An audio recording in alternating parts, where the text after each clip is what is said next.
el factor gratitud. Y hemos elegido este tema porque encaja, ¿verdad?, con lo que está ocurriendo en esta época en Estados Unidos y también en muchas partes del mundo. Este es el momento en que muchos países, no solamente Estados Unidos, celebran lo que llamamos aquí el Día de Acción de Gracias o la época de gratitud, cuando las personas se agradecen unos a los otros, agradecen especialmente por lo que está en los campos, hablando de la agricultura. Muchos de estos países, entre ellos está Canadá, China, Liberia, Brasil, los Países Bajos, muchos otros países, ellos se enfocan en el agradecimiento por lo que sus campos le proveyeron durante el año, y ellos entonces expresan sus agradecimientos, su gratitud, pero fíjense que muchos de ellos lo hacen a sus propios dioses, lo hacen a la misma naturaleza, o simplemente toman un momento para practicar lo que ellos llaman la meditación de gratitud. ¿Alguien ha escuchado hablar acerca de eso, de la meditación de la gratitud? Mindfulness in gratitude, ok. Pero mis hermanos, como hijos de Dios, nosotros queremos recordar que es el Dios del cielo y nuestro Creador quien nos concede las abundantes bendiciones. La naturaleza no ocurrió solo porque ocurrió. Hay alguien, ¿verdad? Un ser superior, soberano, que está detrás de todo ello. Y para nosotros entonces nuestro enfoque es nuestro Creador, y Él es el mismo que nos da esa mente sana para poder apreciar y expresar nuestra gratitud solo a Él.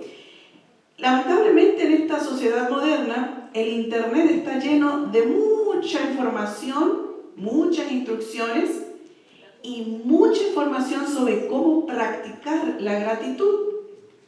Pero también está llena de desinformación y muchas enseñanzas falsas y engañosas acerca de la gratitud que contradicen lo que dice la palabra de Dios.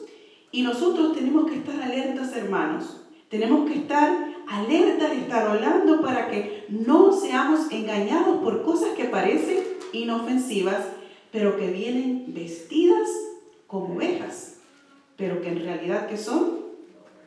Como lobos rapaces.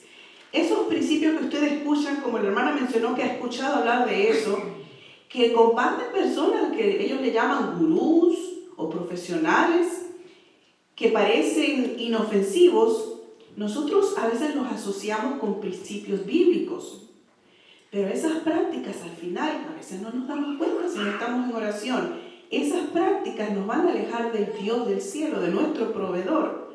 Y como dice la palabra, podrían engañar, si fuese posible, aún a los escogidos de Dios. Estas enseñanzas falsas que nosotros le decimos enseñanzas falsas, no se presentan como tal. No viene y te dice el gurú, mira, esto es mentira, pero esta es una forma. No viene así. ¿Cómo viene? Viene en forma de profesionales médicos muchas veces, o de asesores de salud, de dietistas, consultores de estilo de vida. Ustedes han escuchado hablar de los life coaches. Mucho de esto es central a sus enseñanzas. Ellos tienen un menú a la carta de diferentes rituales prácticos y modernos y positivos que van a promover la paz y el bienestar si nosotros seguimos esas prácticas. Y les voy a dar un ejemplo, 3 o 4 ejemplos de lo que ellos enseñan, ¿verdad? Lo que estas prácticas enseñan. Primero, con la definición que da el internet de la práctica de la gratitud. Ellos lo definen de esta forma: es el hábito intencional de reconocer, de apreciar y de expresar agradecimiento por los aspectos positivos de la vida. Implica cultivar una mentalidad que se centra en lo que se tiene en lugar de lo que se carece, fomentando la satisfacción y el bienestar. Está larga la definición, pero esa es su definición de lo que es gratitud. ¿Suena bonito? ¿Suena positivo? Parece bíblico, ¿no es cierto? Y aunque pueda sonar bíblico, hermanos, en esa práctica de la gratitud que el mundo nos anima a seguir o a vivir, específicamente la parte donde dice que tenemos que ser conscientes de esas cosas y reflexionar sobre las cosas por las que estamos agradecidos, en esa metodología, en esa filosofía, Dios no forma parte de la ecuación. Otro ejemplo, en un artículo del 2022 de Ochsner Health Network, una red de salud, ellos escribieron un artículo titulado "Cómo la atención plena", que en inglés se traduce como mindfulness es la atención plena, y la gratitud pueden mejorar tu bienestar. Y allí ellos definen la gratitud como una forma de atención plena, o sea, tú estás consciente, tienes la atención plena,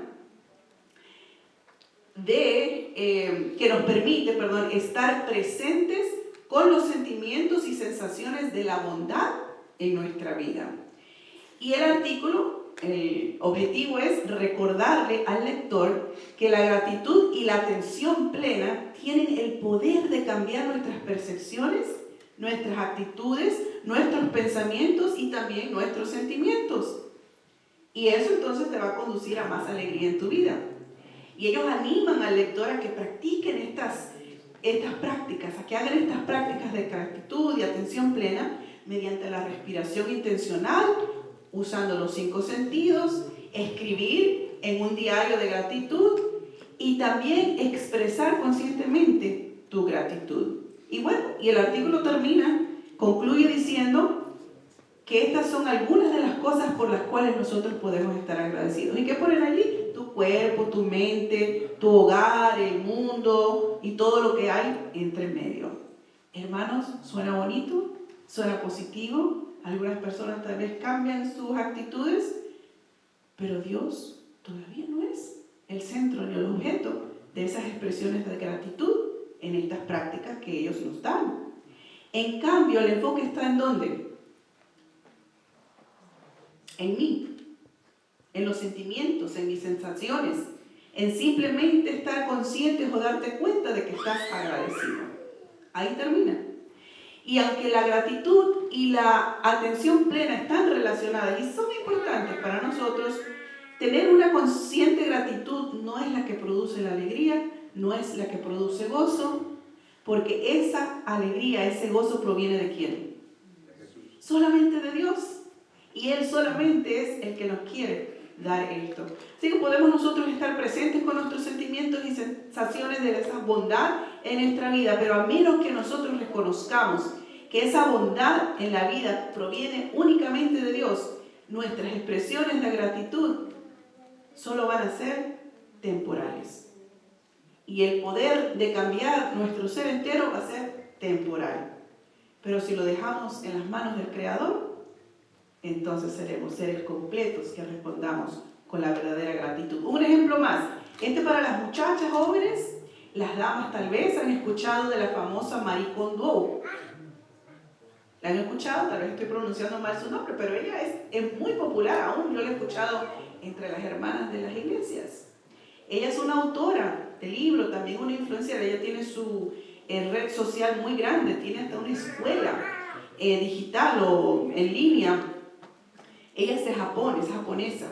Y ella enseña también esto de la atención plena en la gratitud. De hecho, eso es central en su doctrina, eso es lo que ella enseña.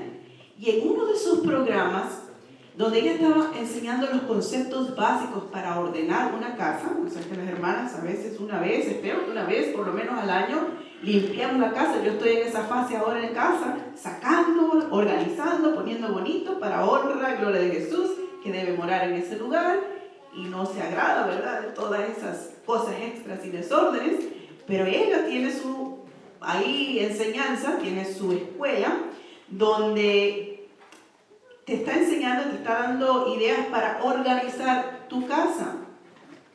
Y lo que ella más enfatiza es que tú debes estar agradecida por cada objeto que cumplió su propósito en tu vida, antes de que tú le des otra vida en la vida de otra persona, ya sea que lo regales, que lo dones, que lo vendas.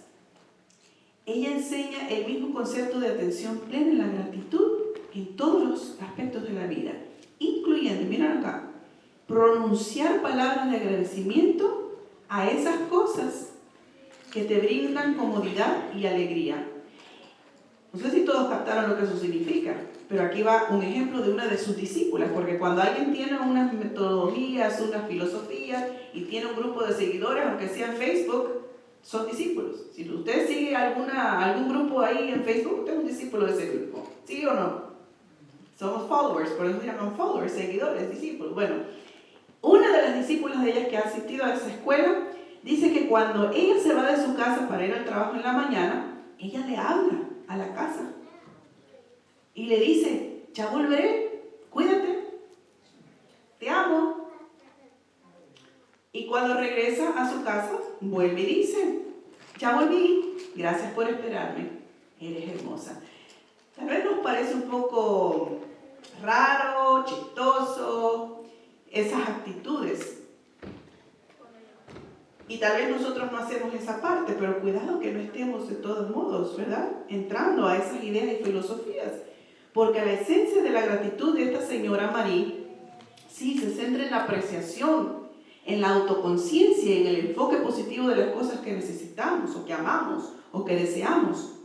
Pero en el contexto de la simplicidad y la felicidad solo queda como una filosofía de estilo de vida de aquí. Porque al final no está Dios. Y la Biblia sí fomenta la felicidad, la simplicidad, el contentamiento, mis hermanos, pero estos no son resultados de tu actitud hacia las cosas. Es el resultado de vivir una vida piadosa. Vivir una vida piadosa significa que tú reconoces la soberanía de Dios, que Dios está por encima de todos y todo.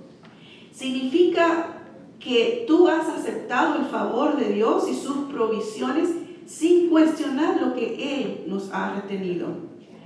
Y también incluye el responder a este Dios soberano, viviendo conforme a los principios para la vida. Las filosofías modernas, como las que hemos mencionado, podrán parecer inofensivas, podrán percibirse como estilos de vida positivo, pero si no apuntan a Dios, si no nos llevan a Dios, quien es el objeto de nuestra gratitud, hermanos, hemos sido engañados por esas enseñanzas falsas. Así que, ¿cómo nosotros podemos navegar por el internet, por las redes sociales, por lo que comparten nuestras amistades? ¿Cómo podemos ver y escuchar esos canales de YouTube y seguir a esos consultores, entrenadores y gurús favoritos que tenemos sobre la vida práctica y asegurarnos que la paz y el bienestar que prometen allí están en armonía con la palabra de Dios? ¿Cómo? Solo hay una forma, solo hay un camino, y es estar en la palabra. Es estar en la palabra y en el Espíritu de Jesús. Es estar vigilando y orando en la palabra para estar seguros que esa verdad reine en nuestra vida y en nuestra vida práctica. Amén. Dios, de hecho, sí, nos ha dado mucho. Yo he escuchado oraciones que solo se enfocan en agradecer por todo lo recibido. Y hay una lista de agradecimiento. Gracias por esto, por aquello, por esto, por aquello. Pero Dios también nos ha guardado de mucho. Y no escucho muy a menudo que le demos gracias a Dios por lo que no nos ha dado, que no conocemos. Pero en su sabiduría es una bendición las cosas que nos ha dado, como las que también no nos ha dado. Y la gratitud, mis hermanos, lo más importante aquí es que no se trata de lo que tú tengas, de la ropa, del carro, del trabajo, del éxito, de la escuela. La verdadera gratitud no se centra en las cosas ni en nuestras capacidades, aunque vengan de Dios. El mensaje central de hoy es este, y es lo que ustedes quiero que lleven en su mente, porque esta es la verdadera gratitud. ¿Qué dice allí? Que la verdadera gratitud es el fruto de ¿qué cosa? De una vida centrada en las cosas, en Jesús, y también en ¿qué? En su poder transformador en nosotros. Eso es la gratitud, es fruto de estas cosas. Y en la Biblia, hermanos, tenemos nobles ejemplos del espíritu de verdadera gratitud. Gracias. y de cómo estas personas respondieron a Dios. Y quiero exhortarlos ahora al abrir la palabra, que nosotros podamos estar en oración. Nosotros venimos a la iglesia no por una costumbre, ya es sábado y no hay más nada que hacer, me voy a la iglesia, ¿no? Venimos para un encuentro personal con Dios, que no podemos a veces tenerlo a esta plenitud en la semana. También venimos para vernos, para compartir, para estar en comunidad, para crecer unos con otros. Pero lo más importante de todos, hermanos, es que cuando usted escucha el mensaje de la palabra, usted esté orando para usted. O sea, usted está orando para que Dios le abra su entendimiento y le muestre dónde está nuestra falla personal, y entonces allí poder pedirle a Dios que me ayude a resolver ese problema en mi vida. Y Él lo va a hacer. Así que vamos a orar ahora al abrir la palabra y entrar de lleno ahora en lo que es el mensaje y ver estos 3 ejemplos nobles de la verdadera gratitud. Amante Padre, una vez más te damos gracias porque en tu providencia, en tu misericordia y en tu gracia estamos aquí. Gracias por el Espíritu Santo, Señor, que está a nuestra disposición. Y por ello lo pedimos en el nombre de Jesús, para que esté en nuestra mente, abra nuestro corazón, nos muestre el pecado y nos guíe a toda verdad. En Jesús oramos. Amén. El primer ejemplo que tenemos está en Lucas 7. Si ustedes son ágiles y rápido llegan a Lucas 7, me van a decir de qué ejemplo voy a hablar ahora. Es una mujer que ha sido identificada allí en Lucas 7 como una mujer pecadora. En Mateo le llaman por su nombre, le dicen que se llama María. Esta historia también la van a encontrar en Marcos 14 y en Juan 12. Noten que no todas las historias están en los 4 evangelios. Y a mí me interesa mucho por qué está incluida esta historia en los 4 evangelios. Pienso yo que esta historia debe haber impactado profundamente a los 4 evangelistas para incluirlo cada uno en su libro. Tal vez tenga algo que ver con la declaración de Jesús que dijo que esta historia sería contada cada vez que se compartiera el evangelio, porque es clave para entender el evangelio de Jesús. La razón por la que haya sido está en los 4 evangelios, y muchas veces nosotros hemos tomado esta historia y hemos destacado la valentía y el acto sacrificial de María como el punto clave de este relato. O tal vez hemos señalado su gran desconocido pecado, aunque no lo dice la Biblia, y cómo Jesús la perdonó. Esos han sido los enfoques que muchas veces le hemos dado a esta historia. Pero hoy quiero sugerir que no son los puntos centrales de la historia de María, la mujer pecadora.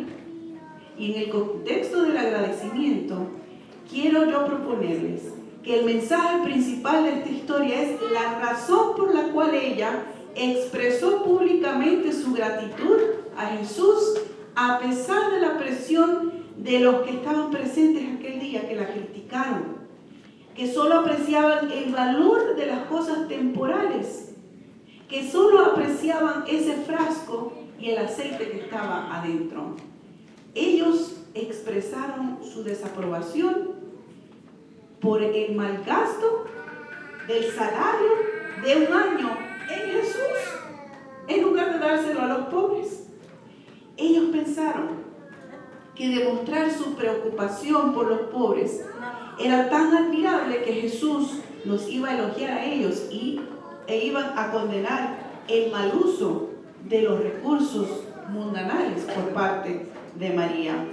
Pero mis hermanos, hasta el día de hoy, allí en esa historia con María, Jesús miró más allá del frasco costoso y del aceite que ella le trajo ese día. Él miró más allá del comportamiento inusual de María, que rompía las expectativas culturales de ese día, de ese tiempo. Él vio más allá de ese acto valiente de que una mujer se soltara el cabello y tocara a un hombre en público.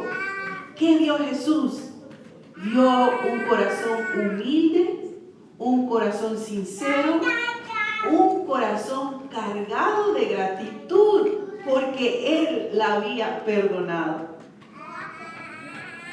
En el libro Redemption, The Teachings of Jesus, the Anointed One, Redención, las enseñanzas de Jesús el ungido, el autor allí nos recuerda que quien había criticado a María era un hombre llamado ¿cómo? Simón. ¿Quién era Simón? Era un gran pecador también, antes un leproso, detestable, evitado por todos. Y él había suplicado la ayuda de Jesús y había sido limpio de su pecado, también de su terrible enfermedad.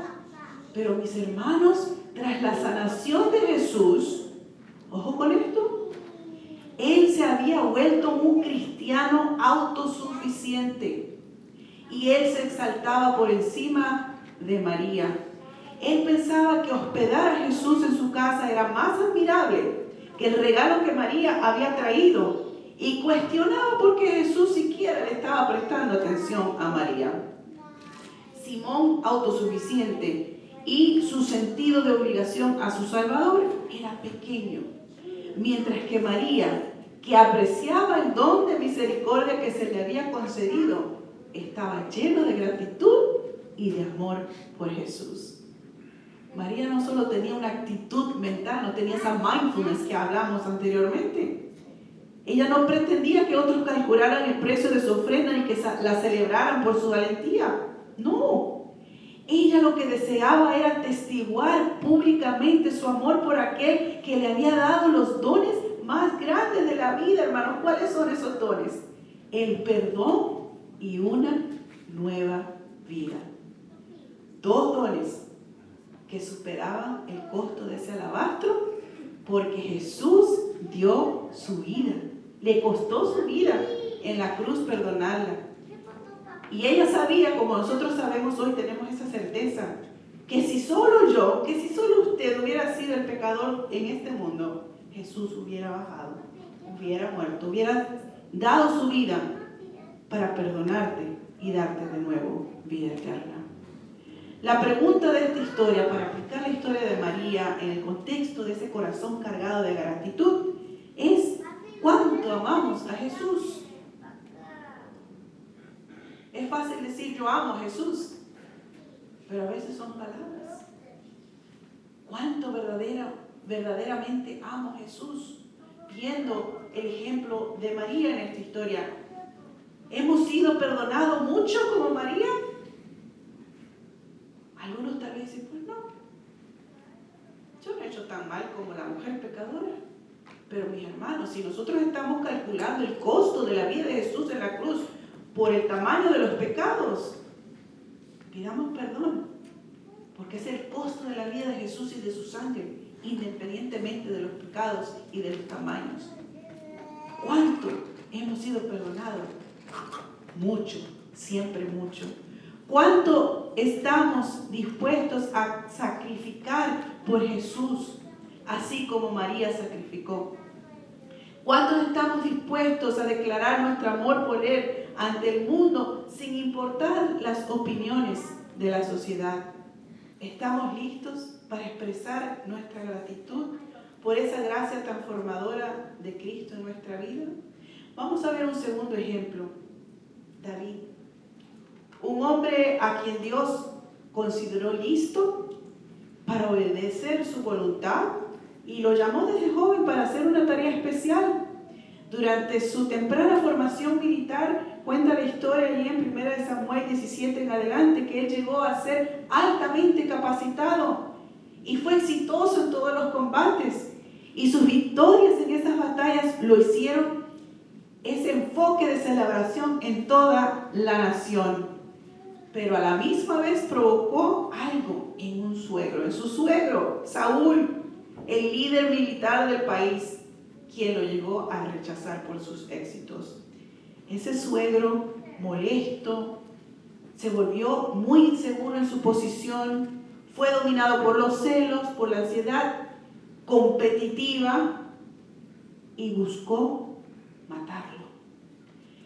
Esa determinación que tuvo Saúl por deshacerse de su yerno, imagínense, eso lo llevó a esta relación, una relación quebrantada, No solamente en la relación entre yerno y suegro, sino también en la separación de esa familia con David.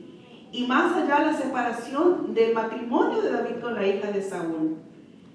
Y ustedes conocen la historia, David pasó muchos años como fugitivo. Y en esa jornada de correr es que él entendió, aprendió la santidad de la vida que viene de Dios. Allí fue donde él entendió el valor de la vida y también la dignidad.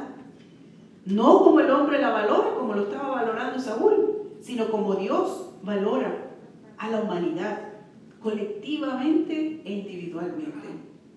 Y mientras David huía para salvar su vida, el hombre que empezó allí a alabar a Dios por ser el guardián de su vida, cuando pidió sustento, ¿se acuerdan a Nabal y a Abigail? Porque no tenía comida, él estaba huyendo, era un fugitivo. Allí él alabó a Dios por ser su proveedor, él que satisfacía su alma necesitada.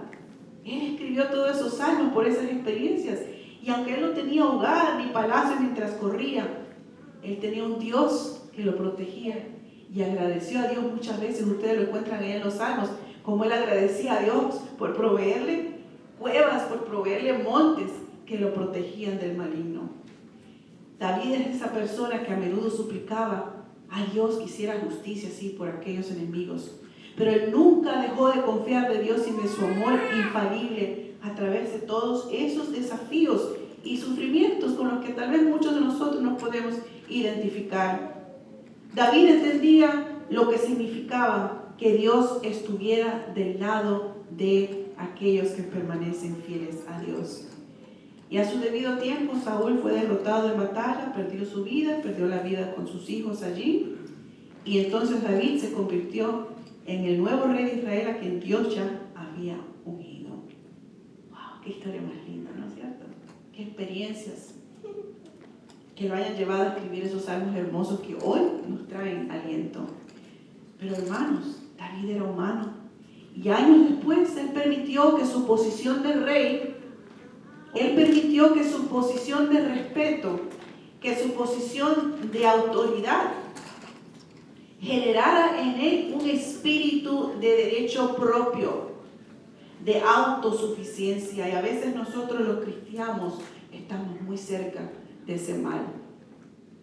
Y entonces, bajo la influencia de esas actitudes dañinas, abusó de su poder, reclamando para sí derechos y libertades que le pertenecían a otro hombre.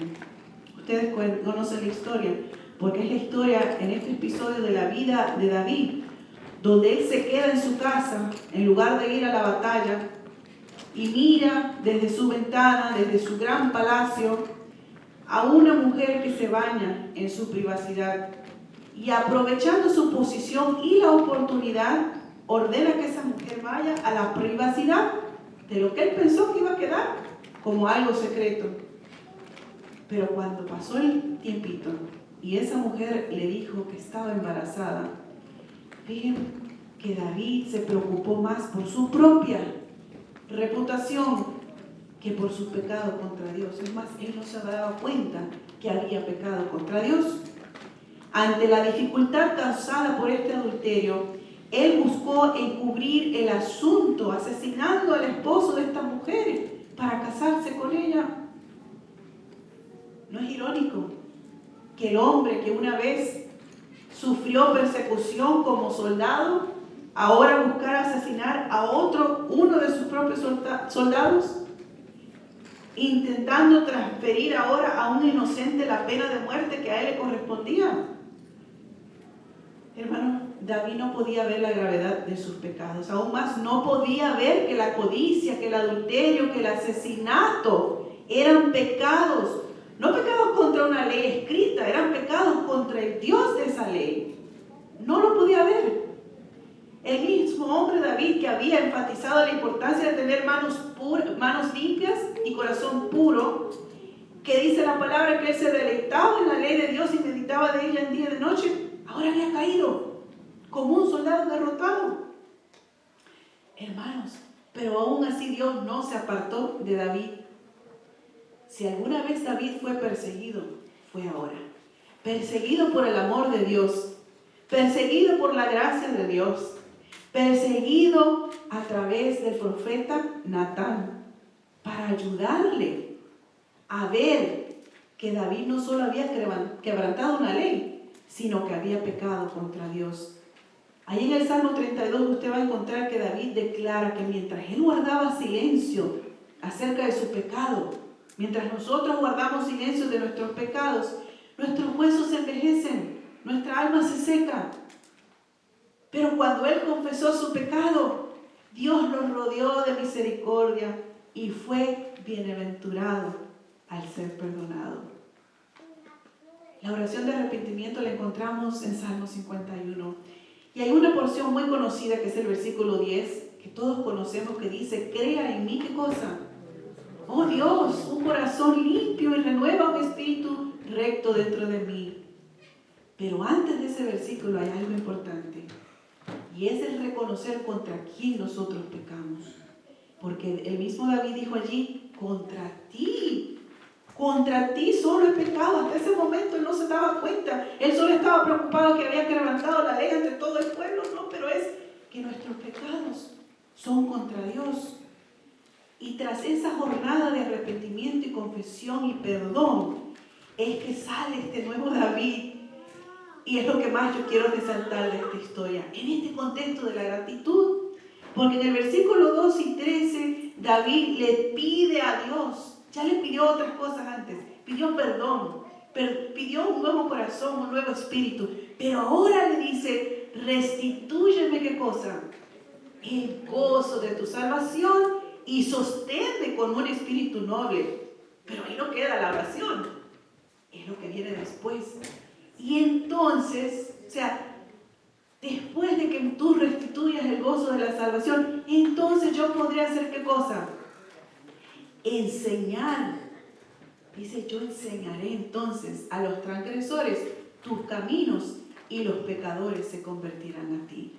¿Cuántos de nosotros hemos pasado por una jornada similar a la de David? Pero no hemos llegado a este punto, mis hermanos, de pedir la restitución del gozo de la salvación del Señor en nuestra vida, que nos lleva, es un fruto de ese gozo, poder hablarles a otros, enseñarles los caminos de Dios, para que ellos también puedan ser pecadores convertidos al Señor. Que Dios nos ayude a permanecer siempre vigilantes, a no sentarnos nunca en el trono de la autoconfianza ni del autoengaño, para que no confundamos el favor de Dios con un derecho propio, que no confundamos su misericordia con una licencia para pecar o su juicio justo con la autojustificación. Que como David también recibamos el perdón de nuestros pecados confesados y que en gratitud por esa liberación nosotros podamos ayudar a otros a acercarse a Jesús para que también encuentren ellos el gozo de la salvación. El último ejemplo, Lucas. Hay una historia de un hombre cuyo nombre no se nos da, que sufría una enfermedad infecciosa crónica que había afectado todos los aspectos de su vida: física, emocional, mental, social, tal vez también espiritual. Su cuerpo había sido atacado por una bacteria que se comporta como un parásito en el cuerpo. Y hoy le llamamos a esa bacteria Mycobacterium leprae. ¿A qué suena esa enfermedad? A la lepra. Esta bacteria dice que se había multiplicado en el cuerpo de este hombre. Había invadido todos sus tejidos nerviosos, había invadido su piel, lo había desfigurado. No sabemos la gravedad exacta de esta enfermedad que él tenía, pero tal vez ya sus ojos habían sido afectados, tal vez sus huesos estaban afectados, porque lo que hace esta bacteria es que se va comiendo los tejidos, los músculos, los nervios, todas las partes del cuerpo, y a veces llega a complicarse en el aspecto neurológico de la persona o aún en la visión, donde ya no pueden ver. Y al primer indicio de esa enfermedad, hermanos, su comunidad local, su familia, la familia de su iglesia, lo expulsaron. para evitar de ellos también tener ese contagio. ¿A dónde fue? Pónganselo en las sandalias de este hombre, expulsado de donde él se movía todos los días. Él encontró apoyo en una comunidad de marginados, compuestas por personas enfermas y deterioradas como él, que provenían de diferentes condiciones sociales. Allí todos eran iguales, porque había personas que una vez fueron ricos, personas que fueron pobres, habían jóvenes, habían adultos, habían ancianos.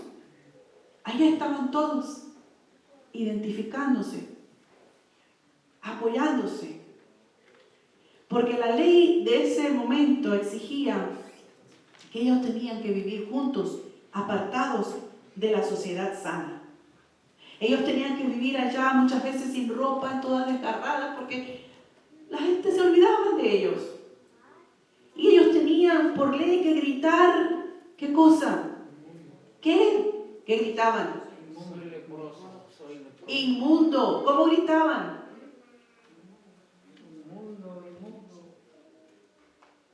No, nunca vamos a poder, tal vez, declarar eso como lo declaraba el hombre, ¿verdad? Pero si nos mantenemos en la historia y nos identificamos, vamos a ver que nosotros también hemos sido inmundos con la lepra del pecado, pero era lo que ellos tenían que hacer. Ese era el destino diario de esas personas, de este hombre, hasta que un día dice la palabra en Lucas 17:12, que Jesús iba camino a Jerusalén, pasaba entre Samaria y Galilea y entró en una aldea cercana a la comunidad donde este hombre leproso vivía. Lucas 17:12 describe la escena emocional. Piensen, imagínense que cuando ese hombre, junto con 9 de sus compañeros que también sufrían de lepra, escucharon que Jesús pasaría cerca, ellos fueron lo más cerca que podían llegar, porque la ley decía que no te puedes acercar a nadie. Pero Jesús pasaba lo suficientemente cerca como para ellos poder verlo y gritar. De nuevo no sabemos cuán lejos era esa cercanía, pero gritaron con todo su pulmón: ¡inmundo! Y Jesús, dice la palabra, que miró, los vio, los entendió. Hermanos, cuando usted analiza la historia, usted se da cuenta que este grupo de personas, estos 9, 10 leprosos, sabían quién era el maestro, porque lo identificaron, porque ellos dijeron ahí en el versículo 3, Jesús, maestro, ten misericordia de nosotros. No solo captaron la atención de Jesús, no se hicieron las víctimas, clamaron porque creían que Jesús no solo los iba a escuchar, no solo los iba a entender, sino iba a responder a ese clamor de dolor. Jesús hizo más que escuchar esas voces, escuchó un clamor de fe. ¿Y qué hizo Jesús? Esta es una de las historias en la Biblia donde Jesús no da la sanidad inmediata. Porque lo que les dijo fue, vayan a mostrarse a ¿quiénes? A los sacerdotes.